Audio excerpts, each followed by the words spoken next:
औज़ुबिल्लाहिमिनश्शैतानिर्रजीम बिस्मिल्लाहिर्रहमानिर्रहीम। आप लोग देख रहे हैं सी साइंस ट्यूट्स का चैनल और मेरा नाम है जी वकास। वेलकम करते हैं तमाम स्टूडेंट्स को। आज की इस वीडियो के अंदर मैं आपको ऑपरेटिंग सिस्टम और उसके फंक्शंस के बारे में बताने जा रहा हूं, जो कि इस फाइल में मौजूद है।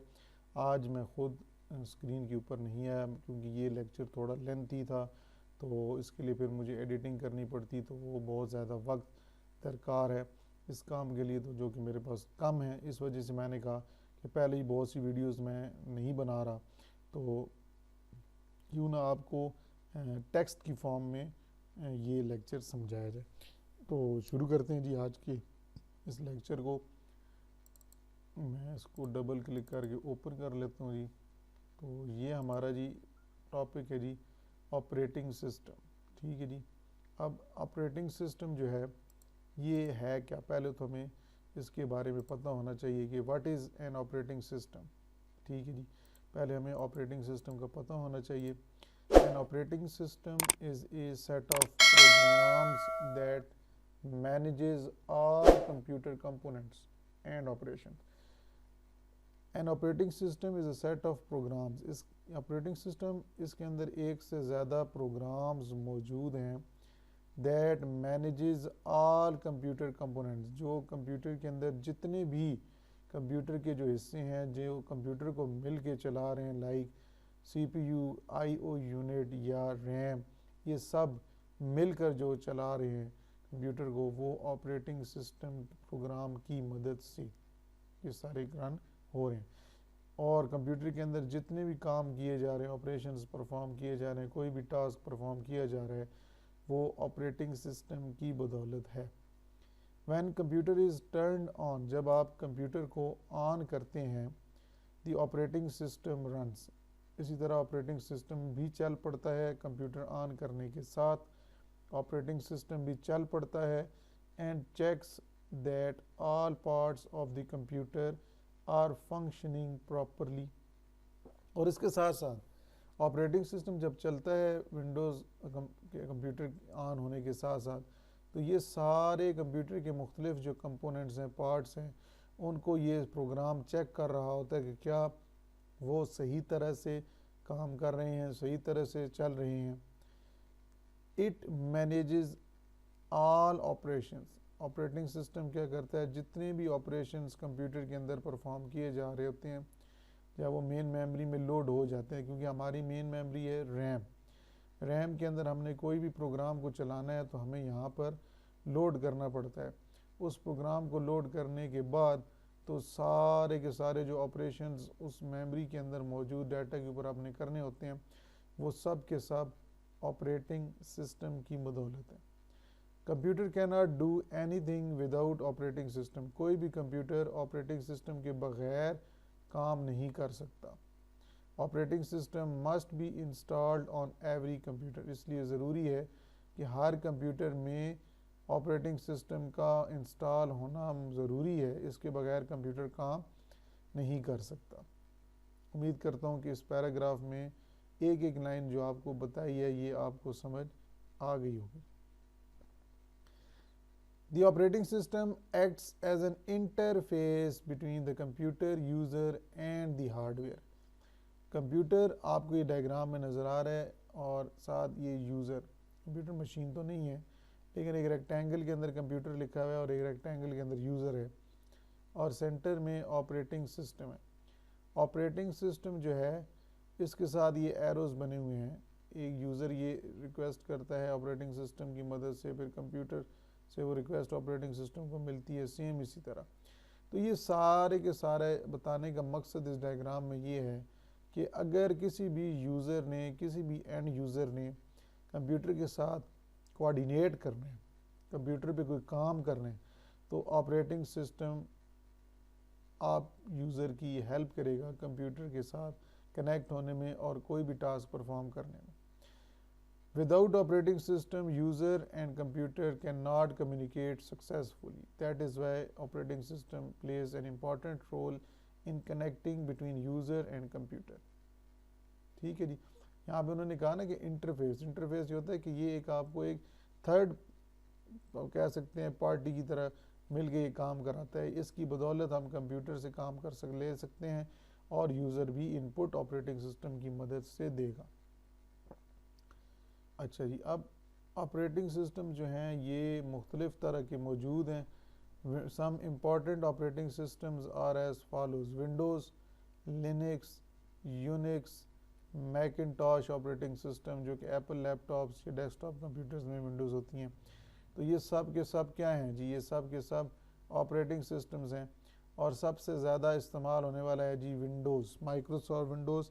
ये बहुत ज़्यादा लोग आम पूरी दुनिया में इसको सबसे ज़्यादा इस्तेमाल कर रहे हैं। हर एक ऑपरेटिंग सिस्टम का एक स्पेसिफिक पर्पज़ है, क्योंकि हमारा टॉपिक डिटेल में इनको स्टडी करना नहीं है, सिर्फ ऑपरेटिंग सिस्टम और उसके फंक्शंस के बारे में पढ़ना है, इसलिए इसके अंदर हम डिटेल में नहीं जाते। इस तरह की विंडोज़ से रिलेटेड मैंने लेक्चर अपलोड किया हुआ है, हिस्ट्री ऑफ विंडोज़, वो भी आप जाके देख सकते हैं। अच्छा जी, अब हमारे बात आ जाती जी ऑब्जेक्टिव्स या हम कह सकते हैं functions of operating system. Operating system के क्या क्या मकासद हैं, ऑब्जेक्टिव्स क्या हैं?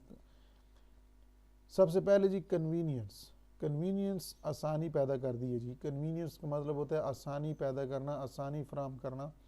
द प्राइमरी ऑब्जेक्टिव, जो मेन मकसद है ऑपरेटिंग सिस्टम का, of an operating system, is to provide convenience for the user.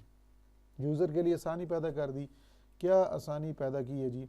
It allows the user to perform different task easily. मुख्तलिफ काम आसानी से परफॉर्म कर सकते हैं आप कंप्यूटर के ऊपर with the help of operating system. It helps the end users to run software for solving the problems conveniently. इसके साथ साथ ये एंड यूज़र को ऑपरेटिंग सिस्टम मदद देता है कि कोई भी सॉफ्टवेयर चला के आप आसानी से कंप्यूटर के अंदर प्रॉब्लम्स को हल कर सकते हैं। It also allows the programmers to develop a software. ये ऑपरेटिंग सिस्टम प्रोग्रामर्स की भी हेल्प करता है सॉफ्टवेयर बनाने में एक ख़ास और आसान फॉर्म में, ताकि वो आसानी से बिल्ड कर सकें। ठीक है जी। अच्छा जी, उसके बाद अब हम यहाँ पे, ये तो मैंने बताया जी ऑब्जेक्टिव्स। अब फंक्शंस आ जाए ऑपरेटिंग सिस्टम के। ठीक है जी, हमारा मेन टॉपिक ये था। मैंने इसके साथ एक दो और भी थे पॉइंट्स, तो वो इतना मैंने कहा इतना इम्पोर्टेंट नहीं है, इसलिए मैंने इनको डायरेक्ट फंक्शंस पे ले गया। तो ऑब्जेक्टिव्स और फंक्शंस ये जो है ये क्योंकि एक जैसे ही है, इसलिए मैंने ऑब्जेक्टिव्स की जगह मैंने फंक्शंस की ज़्यादा अहमियत रखी। ऑब्जेक्टिव्स दो तीन थे और मकासद और काम। फंक्शंस होते हैं काम क्या करते हैं, ऑब्जेक्टिव मकसद क्या था, तो मिलते जुलते ही थे पॉइंट्स, इसलिए इस पे आ गया। Operating system performs the following functions. कौन कौन से फंक्शन परफॉर्म करते हैं जी? सबसे पहले बूटिंग, ये तो आपने सुना भी होगा। Booting is a process of starting और रीस्टार्टिंग द कंप्यूटर। बूटिंग एक ऐसा तरीक़ाकार है, एक ऐसा मेथड है जिसके अंदर आप कंप्यूटर को ऑन करते हैं, स्टार्ट करते हैं, या कंप्यूटर को बंद किए बगैर ऑन करना। हाँ जी, रीस्टार्टिंग का मतलब यही होता है कि आप अपने कंप्यूटर को बंद किए बगैर स्टार्ट करें। That is process is known as restarting. Operating system starts the computer to work. आपको अभी बताया कि ऑपरेटिंग सिस्टम आपके कंप्यूटर को काम करने में हेल्प करता है। It checks the computer, computer को मुख्तलिफ पार्ट्स को चेक करता है और makes it ready to work, और ताकि वो कंप्यूटर फिर काम करना शुरू कर दे जो भी आपने उससे काम लेने। अब दो तरह की बूटिंग होती है जी, एक होती है कोल्ड बूट और एक होता है वार्म बूट। हो सकता है बहुत से स्टूडेंट्स को ये लफ्ज़ पहली दफ़ा सुने हों, तो आज इनका आपके सामने वाज़ेह तौर पे समझाते हैं। कोल्ड बूट क्या होता है कि when the computer is turn on, जब आप कंप्यूटर ऑन करते हैं, after it has been powered off completely. जब आप कंप्यूटर ऑन करते हैं, जब कंप्यूटर बिल्कुल आप बंद कर देते हैं, बंद करने के बाद कंप्यूटर को बंद कर दिया है, फिर एक दो मिनट के बाद फिर ऑन करते हैं, that is known as cold boot. मतलब आपने कंप्यूटर को बंद किए बगैर चलाने वाला प्रोसेस से गुजरे ही नहीं है। आपने क्या किया कि कंप्यूटर को बंद कर दिया है, ऑफ़ कर दिया है, टर्न ऑफ कर दिया है, फिर उसके एक दो मिनट के बाद आपने फिर कंप्यूटर को टर्न ऑन किया बटन प्रेस करके स्टार्ट वाला, फिर इसे कहते हैं कोल्ड बूट। वार्म बूट क्या होता है? When the computer is restarted. Restarted का मतलब ये है कि आपने कंप्यूटर को बंद नहीं किया, आपने वेट नहीं किया, आपने कंप्यूटर को कहा कि मेमोरी में से सारा डाटा रिमूव करके जल्दी से चला दो, साथ ही चल गया। मतलब ये डिवाइस साथ साथ ऑपरेट कर रही थी, कोई बिल्कुल सांस नहीं निकाला इन्होंने, और साथ साथ ये चल रही हैं। That is known as warm boot, मतलब जिसमें रीस्टार्ट करते हैं, नहीं करते उसे हम कोल्ड बूट कहते हैं। ठीक है जी। अब when booting process takes place, जब हम ये कंप्यूटर के प्रोसेस से गुजर रहे होते हैं बूटिंग की, the kernel and important instructions of operating system are copied from hard disk to main memory। Kernel एक ऐसा एरिया है जहाँ पे आपकी विंडोज़ इंस्टॉल हुई होती है और उसको इंस्टॉलेशन वाले प्रोग्राम को रन करने में ये यहाँ से प्रोग्राम उठाया जाता है कर्नल एरिया से। आर्मी वाला कर्नल नहीं है, ठीक है जी। तो कर्नल और उसके साथ अहम जो हदायत ऑपरेटिंग सिस्टम को चाहिए होती हैं वो हार्ड डिस्क से ऑपरेटिंग सिस्टम कॉपी किया जाता है, मतलब मेन मेमोरी में, हार्ड डिस्क से रैम की तरफ। हार्ड डिस्क आपकी सेकेंडरी स्टोरेज है। Kernel is the most important part of operating system that manages memory and devices. Kernel आपके कंप्यूटर के अंदर, सॉरी ऑपरेटिंग सिस्टम का, कर्नल ऑपरेटिंग सिस्टम का एक अहम हिस्सा है जो मेमोरी को मैनेज कर रहा है, मतलब मेन मेमोरी के अंदर कौन सी डिवाइस लेके जानी है, किन डिवाइसेस को चलाना है।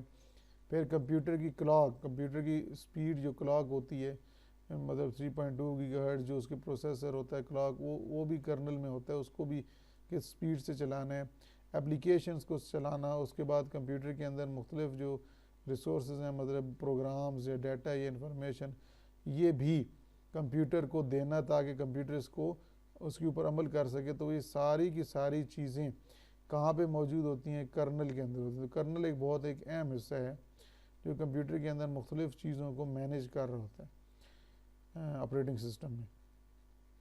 Colonel remains in memory permanently while the computer is turn on, क्योंकि आपके कंप्यूटर में सारा डाटा, प्रोग्राम्स, ये सारी मेमोरी डिवाइसेस को मैनेज करना होता है, इसलिए कर्नल मेन मेमोरी में हमेशा मौजूद रहता है जब तक आपका कंप्यूटर ऑन रहता है।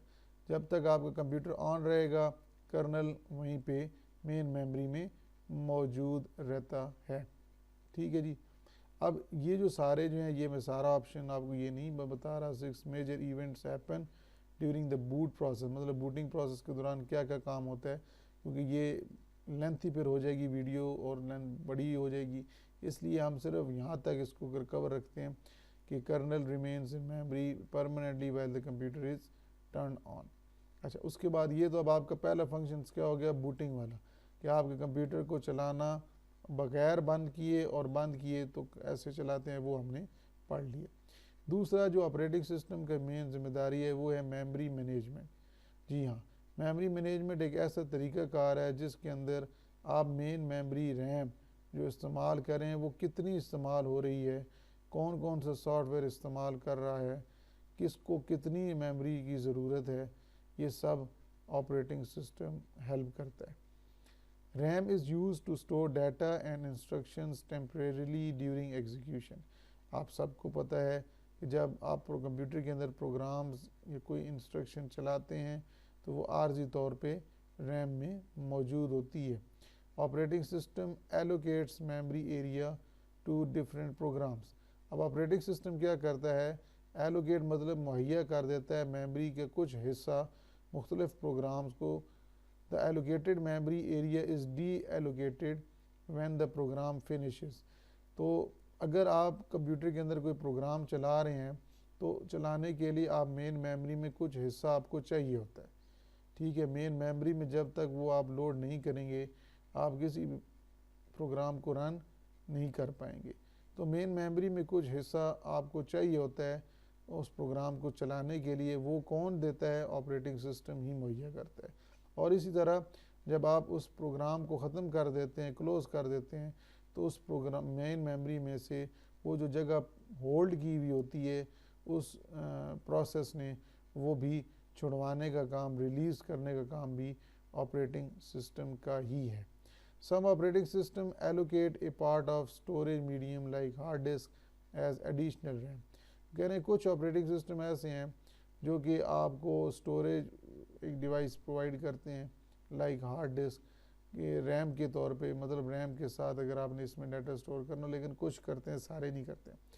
ए part of running program can be in RAM, part of running program can be in RAM. तो इसमें होता ये है कि जो प्रोग्राम आप चला रहे होते हैं वो रैम में मौजूद होता है एंड द रिमेनिंग पार्ट में बी ऑन हार्ड डिस्क, और जो आप नहीं चला रहे होते वो किस जगह पर पड़ा होता है, हार्ड डिस्क में।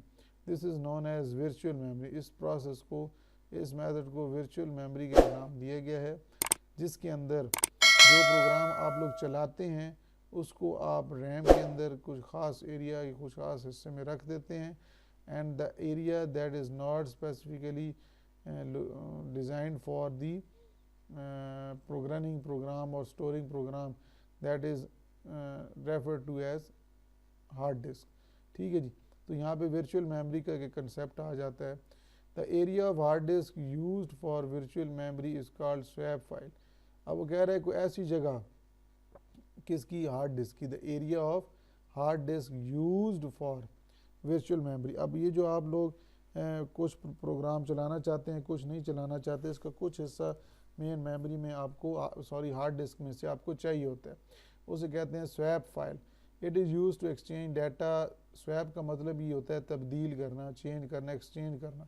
It is use to exchange data, information and instructions between memory and hard disk. अगर आपने मेमोरी और हार्ड डिस्क में से, मेमोरी और hard disk to memory data change कराना है तो उसके लिए आपको स्वैप फाइल की वर्चुअल मेमोरी के मेथड को यूज़ करना होगा। The amount of data and program instructions that can swap at a given time is called page. अब कितना डाटा, कितनी इंस्ट्रक्शंस आपने एक वक्त में देनी है, या मतलब मेमोरी से हार्ड डिस्क और हार्ड डिस्क से मेमोरी में, उसे कहते हैं पेजिंग या पेज कहते हैं। The amount of data and programs instructions that can swap at a given time, कि एक वक्त में कितनी इंस्ट्रक्शंस, कितना डाटा हम भेज सकते हैं, that is known as page. And the process of swapping items between memory and hard disk is called paging. और उस मेथड को जिसके अंदर आप हार्ड डिस्क और मेमोरी में वो चीज़ें एक्सचेंज कर रहे हैं, that is known as paging. अब वो कह रहे हैं कि एक जगह एक चीज़ होती है थ्रैशिंग भी। थ्रैशिंग क्या होता है, अ सिचुएशन, ऐसा सूरत हाल in which most of the time of operating system is wasted in paging, कि बहुत ज़्यादा वक्त ऑपरेटिंग सिस्टम अपना ज़ाया कर देता है पेजिंग के प्रोसेस में। पेजिंग का प्रोसेस अभी आपको बता दिया है कि जिसके अंदर आप मेमोरी और हार्ड डिस्क के दरमियान स्वैपिंग कराते हैं, एक्सचेंज कराते हैं इंफॉर्मेशन। तो उसमें वो कह रहे हैं कि बहुत सा वक्त आपका ऑपरेटिंग सिस्टम का ज़ाया हो जाता है पेजिंग करते हुए। Instead of executing the program, उस प्रोग्राम को चलाने के बजाय उस एक्सचेंजिंग के अंदर ही उसका वक्त बर्बाद हो जाता है। इस प्रोसेस को थ्रैशिंग का नाम दिया गया। ठीक है जी। अब ये आपको नज़र आ रही है हार्ड डिस्क है और उसके बाद ये आपकी रैम होगी। ठीक है जी। अब यहाँ पे देखिए हार्ड डिस्क के अंदर पेज स्वैप्ड इन मोस्टली रिसेंटली ट्रांसफर डाटा, और जो स्वैप्ड इन का मतलब है कि हमने हार्ड डिस्क में से मेन मेमोरी को डाटा दे दिया है और फिर लीस्ट रिसेंटली यूज डाटा और प्रोग्राम जो इस्तेमाल के काबिल नहीं है वो दोबारा हम हार्ड डिस्क पे भेज रहे हैं। पेज स्वैप्ड आउट का मतलब ये है कि जो बहुत कम इस्तेमाल होते हैं वो हमने यहाँ से रैम में से निकाल के यहाँ पे आगे भेज दिए स्वैप्ड आउट, और स्वैप फाइल के अंदर हमने वो डाटा रख ले जो हमें नहीं चलाना या नहीं ज़रूरत। ठीक है जी। तो ये प्रोसेस जो आप लोग फाइल्स को एक्सचेंज करते हैं एक डिवाइस से दूसरी डिवाइस, और एक डिवाइस का दूसरी डिवाइस के साथ किस तरह कनेक्शन बनता है, तो ये आप लोग जो भी काम यहाँ परफॉर्म कर रहे हैं ये आप समझ सकते हैं कि ऑपरेटिंग सिस्टम से रिलेटेड फंक्शन है। ठीक है जी। इसमें थ्रैशिंग भी आ गया, पेजिंग भी आ गया, वर्चुअल मेमोरी का भी जिक्र हो गया। अब बात करते हैं जॉब शेड्यूलिंग की। Any operation manage by processor is called job. देखिए कोई भी कंप्यूटर के अंदर जो प्रोसेसर है जो काम कर रहा है उसे हम कहते हैं कि वो एक जॉब है, ठीक है। Any operation manage by processor, computer के अंदर आपका सारा काम प्रोसेसर कर रहा होता है, तो प्रोसेसर कोई भी ऑपरेशन जो चला रहा है उसको एक जॉब का नाम दिया गया। There may be many jobs to execute such as executing instructions, बहुत से काम हो सकते हैं जो प्रोसेसर कर रहा हो, लाइक इंस्ट्रक्शंस को चलाना, इनपुट आप यूज़र से लेना, फिर स्क्रीन पर यूज़र को डिस्प्ले करके कोई नतीजा दिखाना, तो मुख्तलिफ ऑपरेशंस परफॉर्म किए जा रहे हैं, तो इनको कहते हैं मुख्तलिफ जॉब्स जो हैं वो ऑपरेटिंग सिस्टम परफॉर्म कर रहे हैं। Operating system determines the order in which these jobs are process, तो ऑपरेटिंग सिस्टम ही ये डिसीजन लेता है कि किस ऑर्डर में, किस तरतीब में इन जॉब्स को चलाना है, ठीक है। आपने अगर इंस्ट्रक्शंस चलानी है, इनपुट भी दी हुई है, कौन सी चीज़ें यूज़र को दिखानी है, अब ये जो सारे के सारे जो ऑपरेशंस हैं, इन सारे के सारे टास्क को ऑपरेटिंग सिस्टम ही मैनेज करता है कि किसको पहले चलाना है। Many scheduling mechanisms are used by the operating system, मुख्तलिफ शेड्यूलिंग एल्गोरिदम्स टेक्निक्स इस्तेमाल की गई हैं, ऑपरेटिंग सिस्टम ने की हैं, टू एग्जीक्यूट द जॉब्स, इन जॉब्स को चलाने के लिए। Sometime jobs are executed in first come first serve basis, कुछ जगह पे फर्स्ट कम फर्स्ट सर्व की बेस पे हम ये टास्क परफॉर्म करते हैं, but in some situations the new coming job is given more priority, लेकिन कुछ जगह पे हम क्या करते हैं कि पहले आए पहले जाने वाला काम हम नहीं करते, हम ये देखते हैं कि सूरत हाल को मद्देनज़र रखते हुए कि नया जो जॉब है उसकी प्रायोरिटी ज़्यादा तो नहीं है, उसकी अहमियत ज़्यादा तो नहीं है, जो अगर पहले जॉब्स मौजूद हैं हम फिर उसको पहले ही रन कर देते हैं जिसकी प्रायोरिटी ज़्यादा होती है, ठीक है जी। अब ये सारा मैनेज कौन कर रहे हैं, सब का सब ऑपरेटिंग सिस्टम, ठीक है जी। वो कह रहे हैं sometimes device is already busy in executing some instructions, हो सकता है कुछ औकात डिवाइस जो है वो मसरूफ़ हो इंस्ट्रक्शन को चलाने में। In this case the new job is stored in a memory area called buffer, तो फिर हम क्या करते हैं कि हमने नई जो जॉब होती है, जो नई जॉब आ रही होती है, कमिंग जॉब आई हुई है ना, तो नई जॉब फिर उसके बाद जो आती है उसको हम मेमोरी के कुछ ख़ास एरिया में रख देते हैं, उस एरिया को कहते हैं बफर। क्या कहते हैं जी, बफर, PUFFER, बफर के अंदर रख देते हैं। For example if there are 3 printing jobs, मिसाल के तौर पे आपने 3 प्रिंट के लिए कमांड्स दी हैं, the printer can print only 1 job at a time, तो आपको पता है कि प्रिंटर तो सिर्फ एक ही दफ़ा एक चीज़ एक टाइम पे एक ही प्रिंट कर सकता है, तो operating system sends next 2 jobs in buffer, तो जो बाकी जो रह गई हैं वो कहाँ पे भेज देगा, ऑपरेटिंग सिस्टम भेज देगा, किधर जी, बफर वाले एरिया में, ठीक है, मेमोरी के उस हिस्से के अंदर भेज देगा जिसे हम बफर का नाम दे रहे हैं, जहाँ पे वो पड़ी रही। It is known as spooling, उस प्रोसेस को क्या कहते हैं, स्पूलिंग कहते हैं, जहाँ पे वो इंस्ट्रक्शन पड़ी रही। The jobs in the buffer is set to be in queue, वो जॉब्स जो बफर के अंदर मौजूद होती हैं जो कि जिस तरह बाकी प्रिंट नहीं हो रहे, वो एक क्यू की फॉर्म में होती हैं, जैसे क्यू का मतलब होता है कतार के अंदर। When printer complete the first job, जब वो पहले टास्क प्रिंट कर लेगा तो बाकी वो बफर से जाके दोबारा नेक्स्ट जॉब ले लेगा और फिर उसको चला देगा। इस तरह प्रोग्राम जो होता है प्रिंट स्पूलर जिसे कहते हैं वो प्रिंटिंग करता है, तो ऑपरेटिंग सिस्टम के बगैर ये काम नामुमकिन है, ठीक है जी। डिवाइस कंट्रोलिंग जो है, अब डिवाइस कंट्रोलिंग के अंदर ये हो जाता है कि जी आपके कंप्यूटर के साथ जितनी जितनी डिवाइसेस हार्डवेयर अटैच करते हैं उनके विंडोज़ के इंस्टॉलेशंस के ड्राइवर्स को इंस्टॉल कर दिया जाता है। उसके लिए आपके कंप्यूटर के अंदर एक छोटा सा सॉफ्टवेयर होता है जिसे कहते हैं डिवाइस ड्राइवर। ये क्या करता है, ये ऑपरेटिंग सिस्टम इसकी मदद से हेल्प की मिलती है कि आप यूज़ करते हैं जो रोज़मर्रा के सॉफ्टवेयर उनके ड्राइवर्स इंस्टॉल कर दिए जाते हैं। फिर उसके बाद एडमिनिस्ट्रेटिंग सिक्योरिटी, ऑपरेटिंग सिस्टम आपको डाटा आपके कंप्यूटर के अंदर जो मौजूद है या प्रोग्राम्स जो मौजूद हैं उनके ऊपर सिक्योरिटी भी प्रोवाइड करता है। किस तरह, security is normally maintain by using user ID and password, कि आप अपने कंप्यूटर के अंदर कंप्यूटर को जब स्टार्ट करते हैं अगर आप पासवर्ड और यूज़र नेम रखना चाहें तो वो भी आप लगा सकते हैं। Each user has to enter user ID and password to log on, तो हर यूज़र को यूज़र ID और पासवर्ड लिखना पड़ेगा उस कंप्यूटर के अंदर शामिल होने के लिए, इंटर होने के लिए। The user ID and password identifies each user independently. इस आईडी और पासवर्ड की बुनियाद पर हम हर शख्स को सेपरेटली आइडेंटिफाई कर सकते हैं कि क्या ये अथराइज्ड यूज़र है और illegal. The network administrator, network administrator वो शख्स होता है जो नेटवर्क के ऊपर सारी की सर्विसेज को देख रहा होता है। Network administrator can also define different levels of access for different users. Network administrator जो है ये भी मुख्तलिफ परमिशंस यूज़र्स को देता है। मिसाल के तौर पे सम users may have full access to all resources of computer, कुछ को ये इजाज़त दी गई कि वो कंप्यूटर के अंदर हर चीज़ों को इस्तेमाल कर सकता है। But some users may be restricted to only specific resources.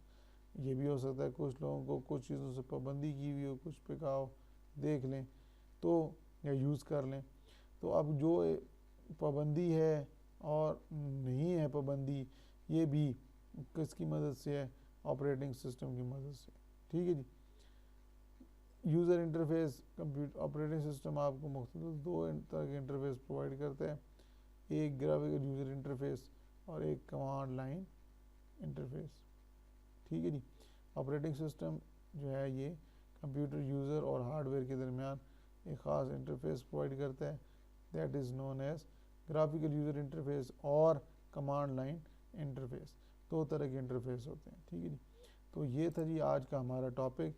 ये है तो लेंथी, बहुत लेंथी कर दिए मैंने, 26 मिनट 27 मिनट का हो गया, लेकिन आप इसके अंदर बहुत सी चीज़ें अगर इसको दोबारा गौर से सुन लें, अगर आपको पहली दफ़ा समझ नहीं आता तो आप इसको अगर दोबारा सुन लें तो आपको ये डिटेल में हर चीज़ वाज़े तौर पे समझ आ जाएगी। ये बड़ी हायर लेवल की चीज़ें हैं, spooling, print spooler, buffer, virtual memory, ये सारी जो हैं ये हायर लेवल पे हैं, BS लेवल पे हैं ऑपरेटिंग सिस्टम के अंदर। तो अगर आपको ये वीडियो पसंद आती है, वीडियो को लाजमी लाइक कर दीजिएगा और कमेंट के अंदर मुझे बताइएगा वीडियो कैसे आई, पसंद आई है या नहीं आई।